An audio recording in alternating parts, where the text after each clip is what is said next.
In Uvalde, Robb Elementary, where the community still comes to remember 21 innocent lives lost, is where Angelique Gomez made a split decision to save her kids from a gunman, a decision she says has led to harassment and threats by Uvalde Police. Angelique is a farm worker and was working in the fields when the school came under attack. I'm running. I just run off the fields and I get in my car. I'm going about 100 miles per hour. I had my flashing lights on. And she was hysterical when she arrived and wanted to go in immediately, but says she was ordered by an officer to get back. He's like, "You're very close." I said, "Well, I don't need you to protect me. I don't need your protection. What you need to do is go protect my kids. They're in there." Angelique says she could hear the children and the gunman. You could just hear the gun like, just kept going. You could hear kids screaming from the cafeteria, kids screaming from classrooms. She says she and other parents were frustrated that police were standing around doing nothing. I'm starting to tell the parents, come on, if we all go in there, they can't stop us all. She says they not only stopped her, but handcuffed her and tackled some parents to the ground. Why are you doing it to us? And y'all can't even go in there and do it to the shooter. Angelique says after a few minutes, she did calm down and officers uncuffed her.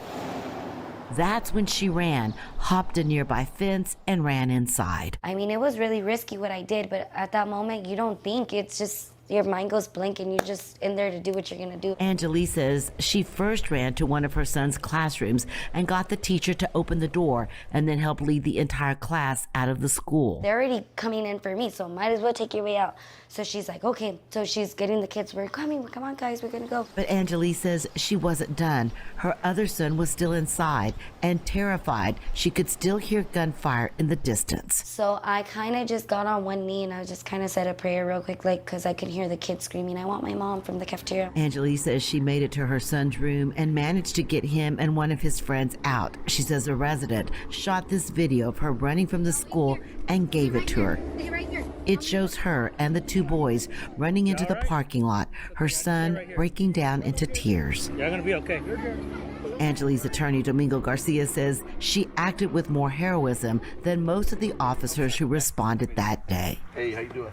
It's a sad statement that these police officers are willing to arrest parents who are just trying to save their children as opposed to going after an active shooter who at that time was still shooting children and killing them and shooting teachers, and they did nothing. Weeks after the shooting, Angelique says she's still being threatened with arrest. She claims she's been watched by Uvalde Police in marked cars.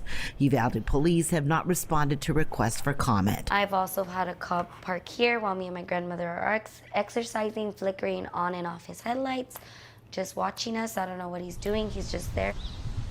She says they're angry with her for ignoring their orders. We can arrest you for tampering with an open investigation of an active shooter.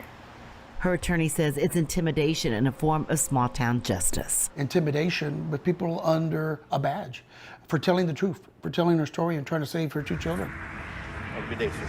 You too. Take care. Angelique wants Police Chief Pete Arredondo fired and held accountable. He was the presumed incident commander that day. Uvalde Police have not responded to repeated requests for comment on Angelique's case to WFAA or her attorney.